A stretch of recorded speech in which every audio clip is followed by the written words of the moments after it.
ಎಲ್ಲರಿಗೂ ನಿಸರ್ಗ ಕ್ರಿಯೇಷನ್ಸ್ಗೆ ಸ್ವಾಗತವನ್ನು ಹೇಳುತ್ತಾ ಇವತ್ತಿನ ಕನ್ನಡ ಕಲಿಕೆ ಕ್ಲಾಸಲ್ಲಿ ಛ ವರ್ಗ ಅಂದರೆ ಕ ವರ್ಗದ್ದು ನಾವು ಹಿಂದಿನ ಕ್ಲಾಸಲ್ಲಿ ನೋಡಿದ್ವಿ.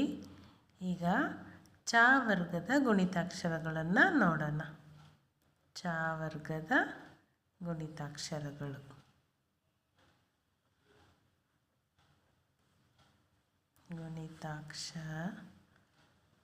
ರಗಳು ರ ಗ ಳು. ಈಗ ಫಸ್ಟ್ ಸ್ವರ, ಈ ಸ್ವರಕ್ಕೆ ಗುಣಿತಾಕ್ಷರ ಯಾವ್ದು ಬರುತ್ತೆ? ತಳಕಟ್ಟು. ಸೊ ಈಗ ಇದನ್ನು ಚಾಗೆ ಹೇಗೆ ಹಾಕ್ತೀವಿ ಅಂದರೆ ಚ ತಲಕಟ್ಟು ಚ, ನೆಕ್ಸ್ಟ್ ಛ ತಲಕಟ್ಟು ಛ, ಇದು ಜಾಗಿಷ್ಟು ಮಾತ್ರ ಬರ್ತದೆ. ನೆಕ್ಸ್ಟ್ ಜಾಗೆ ಇಲ್ಲಿ ತಲಕಟ್ಟಿರುತ್ತೆ, ಝ ತಲಕಟ್ಟು ಝ ಅಂತ ಆಗುತ್ತೆ. ಜ್ಞಾಗೆ ಸದ್ಯಕ್ಕೆ ಬೇಡ, ಅದು ಬಿಟ್ಟಿರೋಣ. ನೆಕ್ಸ್ಟ್ ಆಗೆ ಗುಣಿತಾಕ್ಷರ ದೀರ್ಘ ಅಥವಾ ಇಳಿ. ತಲಕಟ್ಟಿನ ದೀರ್ಘ ಅಂತ ಹೇಳ್ಬೋದು ಅಥವಾ ಇಳಿ ಅಂತ ಹೇಳ್ಬೋದು. ಅದು ಚ ದೀರ್ಘ ಚ, ನೆಕ್ಸ್ಟ್ ಛ ದೀರ್ಘ ಛ, ಜ ದೀರ್ಘ ಜ ಅಥವಾ ಜ ತಲಕಟ್ಟು ದೀರ್ಘ ಜ ಅಂತಲೇ ಹೇಳ್ಬೋದು, ಅಥವಾ ಜ ಕಿಳಿ ಜ ಅಂತಲೇ ಹೇಳ್ಬೋದು. ಈಗ ನೆಕ್ಸ್ಟ್ ಇಲ್ಲಿ ಝ ಕಿಳಿ ಝ ಅಂತ ಆಗುತ್ತೆ. ನೆಕ್ಸ್ಟ್ ಈ ಸೌಂಡು, ಈ ಸ್ವರಕ್ಕೆ ಗುಡಿಸು. ಗುಡಿಸುಗೆ ಚ ಹೀಗೆ ಬರೋದು, ಇದು ಚಿ, ಚ ಗುಡಿಸು ಚಿ. ನೆಕ್ಸ್ಟ್ ಛ ಗುಡಿಸು ಚಿ. ನೆಕ್ಸ್ಟು ಜಾಗೆ ಗುಡಿಸು, ಇಲ್ಲಿ ಹಿಂಗೆ ಹಾಕ್ತೀವಿ, ಜ ಗುಡಿಸು ಜಿ, ಇದು ಇಲ್ಲಿ ಗುಡಿಸಾಕ್ತೀವಿ ಹೀಗೆ. ಝ ಗುಡಿಸು ಝಿ ಅಂತ ಹಾಕ್ತೀವಿ. ಅನಂತರ ಈ ಸ್ವರಕ್ಕೆ ಗುಡಿಸು ದೀರ್ಘ, ಅದು ಚ ಹಾಕಿ ಹೀಗೆ ಚಿ, ಪಕ್ಕದಲ್ಲಿ ದೀರ್ಘ ಹಾಕೋದು. ಚ ಗುಡಿಸು ದೀರ್ಘ ಚಿ, ಛ ಗುಡಿಸು ದೀರ್ಘ ಛಿ, ಜ ಗುಡಿಸು ದೀರ್ಘ ಜಿ, ಝ ಗುಡಿಸು ದೀರ್ಘ ಝಿ ಅಂತ ಹೇಳ್ತೀವಿ. ನೆಕ್ಸ್ಟ್ ಆ ತಲಕಟ್ಟು ಆ ದೀರ್ಘ, ಈ ಗುಡಿಸು ಈ ಗುಡಿಸು ದೀರ್ಘ. ನೆಕ್ಸ್ಟ್ ಊಗೆ ಕೊಂಬು. ಸೊ ಈಗ ಚ ಕೊಂಬು ಚು ಇಲ್ಲಿ ಕೊಡ್ತೀವಿ. ನೆಕ್ಸ್ಟ್ ಛ ಕೊಂಬು ಛು. ನೆಕ್ಸ್ಟ್ ಜ ಕೊಂಬು ಜು. ಅನಂತರ ಇದು ಝ ಬರೆದು ಇಲ್ಲಿ ಇನ್ನೊಂದು ಹೀಗೆ ಕೊಡ್ತೀವಿ, ಝ ಕೊಂಬು ಝೂ ಆಗುತ್ತೆ. ನೆಕ್ಸ್ಟ್ ಸ್ವರ ಊಗೆ ಹೀಗೆ ಹಾಕ್ತೀವಿ, ಅಂದರೆ ಕೊಂಬಿನ ದೀರ್ಘ, ಕೊಂಬು ಕಿಳಿ ಹೇಗೆ ಬೇಕಾದ್ರೂ ಹೇಳ್ಬೋದು. ಅದಕ್ಕೆ ಚ ಬರೆದು ಚ ಕೊಂಬು ಕಿಳಿ ಚೂ. ನೆಕ್ಸ್ಟ್ ಛ ಕೊಂಬು ಕಿಳಿ ಛೂ. ನೆಕ್ಸ್ಟ್ ಜ ಕೊಂಬು ಕಿಳಿ ಜೂ. ಅದೇ ಥರ ಝ ಬರೆದು ಝ ಕೊಂಬು ಕಿಳಿ ಝೂ ಅಂತ ಬರಿತೀವಿ. ನಂತರ ರುಗೆ ಒಟ್ರ ಸುಳಿ, ಅಂದರೆ ರು ಸ್ವರಕ್ಕೆ ವ್ಯಂಜನಾಕ್ಷರ ಸ್ವರ ಸೇರಿದಾಗ ಈ ಥರ ಸಿಂಬಲ್.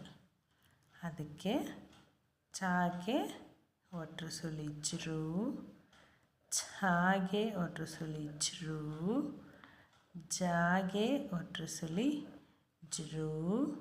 ನೆಕ್ಸ್ಟ್ ಝಾಗೆ ಒಟ್ರ ಸುಳಿ ಝರು ಅಂತ ಆಗುತ್ತೆ.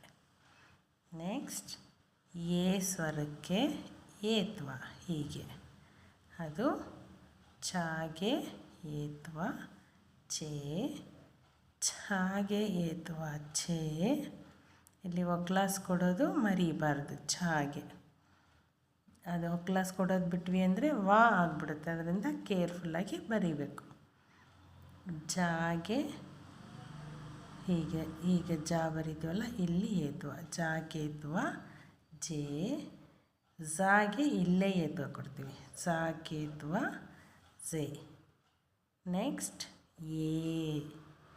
ಏ ಸ್ವರಕ್ಕೆ ಏತು ದೀರ್ಘ, ಅದಕ್ಕೆ ಚ ಏತ್ವ ಪಕ್ಕದಲ್ಲಿ ದೀರ್ಘ, ಚ ಏತು ದೀರ್ಘ ಛೇ.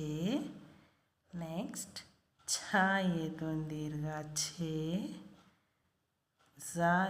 ಜ ಏತು ದೀರ್ಘ ಜೇ. ಝ ಏತು ದೀರ್ಘ ಝೇ ಅಂತ ಆಗುತ್ತೆ.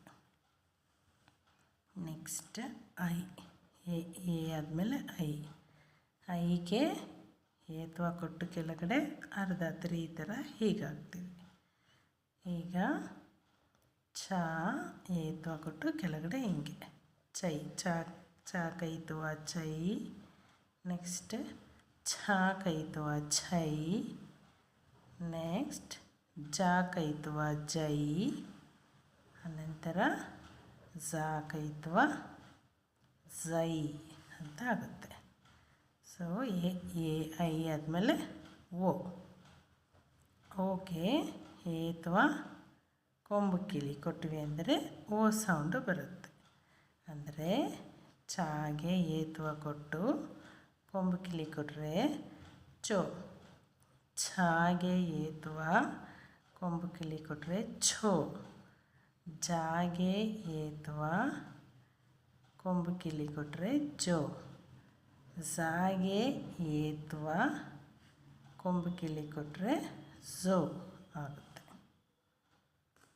ಓ ಆದಮೇಲೆ ನೆಕ್ಸ್ಟ್ ಓಗೆ ಏತ್ವ ಕೊಂಬು ಕಿಳಿ ಪಕ್ಕದಲ್ಲಿ ಒಂದು ದೀರ್ಘ. ಅದು ಹೇಗೆ ಬರೆಯೋದು? ಚಾಗೆ ಚ ಏತ್ವ ಕೊಂಬು ಕಿಳಿ ಪಕ್ಕದಲ್ಲಿ ದೀರ್ಘ ಚೋ. ಸೊ ಚ ಏತ್ವ ಕೊಂಬು ಕಿಳಿ ದೀರ್ಘ ಕೊಟ್ಟರೆ ಓ ಸೌಂಡ್ ಬರುತ್ತೆ, ಚೋ. ನೆಕ್ಸ್ಟ್ ಛ ಏತ್ವ ಕೊಂಬು ಕಿಳಿ ದೀರ್ಘ ಛೋ. ಜ ಏತ್ವ ಕೊಂಬು ಕಿಳಿ ದೀರ್ಘ ಜೋ. ಝ ಏತ್ವ ಕೊಂಬು ಕಿಳಿ ದೀರ್ಘ ಝೋ. ನೆಕ್ಸ್ಟ್ ಓ ಆದಮೇಲೆ ಅವ್ಗೆ ಜಸ್ಟ್ ಹೀಗೆ ಕೊಡ್ತೀವಿ. ಸೊ ಚ ಬರೆದು ಇಲ್ಲಿ ಹೀಗೆ ಚ ಕೌತುವ ಛೌ. ನೆಕ್ಸ್ಟ್ ಛಾಗೆ ಔತುವ ಛೌ. ಜಾಗೆ ಔತುವ ಚೌ. ಝಾಗೆ ಇಲ್ಲಿ ಕೊನೆಯಲ್ಲಿ ಹೀಗೆ ಕೊಡ್ತೀವಿ, ಔತುವ ಝೌ ಅಂತ ಆಗುತ್ತೆ. ನೆಕ್ಸ್ಟ್ ಮಮ್ಮಿಗೆ ಒಂದು ಸೊನ್ನೆ ಬರುತ್ತೆ. ಸೊ ಚಾಗೆ ಒಂದು ಸೊನ್ನೆ ಚಮ್. ಛಾಗೆ ಒಂದು ಸೊನ್ನೆ ಛಮ್. ಜಾಗೆ ಒಂದು ಸೊನ್ನೆ ಜಮ್. ಝಾಗೆ ಒಂದು ಸೊನ್ನೆ ಝಮ್. ಅನಂತರ ಹಾಗೆ ಒಂದರ ಕೆಳಗಡೆ ಒಂದು ಚಿಕ್ಕದಾಗಿ 2 ಸೊನ್ನೆಗಳು ಬರುತ್ತೆ. ಹೀಗೆ ಚ ಕೊಟ್ಟು ಹೀಗೆ ಬರೆದರೆ ಚ. ನೆಕ್ಸ್ಟ್ ಎರಡನೇ ಛ ಬರೆದು ಹಿಂಗೆ ಕೊಟ್ವಿ ಅಂದರೆ ಛ ಅಂತ ಆಗುತ್ತೆ. ಜ ಕೊಟ್ಟು ಹೀಗೆ ಬರೆದರೆ ಝ. ಝ ಕೊಟ್ಟು ಹೀಗೆ ಕೊಟ್ಟರೆ ಜಹ. ಹ ಸೌಂಡು ಬರುತ್ತೆ. ಸೊ ಇದು ಛ ಬರೀ ಛ ಜ ಝ ಅಂತ ಆಗುತ್ತೆ. ಇದಿಷ್ಟನ್ನು ವ್ಯಂಜನಗಳ 2ನೇ ಸಾಲು ಚ ವರ್ಗದ ಗುಣಿತಾಕ್ಷರಗಳು ಆಗುತ್ತೆ. ಸೊ ಚ ತಲಕಟ್ಟು ಚ ದೀರ್ಘ ಚ ಗುಡಿಸು ಚಿ, ಚ ಗುಡಿಸು ದೀರ್ಘ ಚಿ, ಚ ಚಾಕೊಂಬುಚ್ಚು ಚಾಕೊಂಬನ್ ದೀರ್ಘ ಚೂ,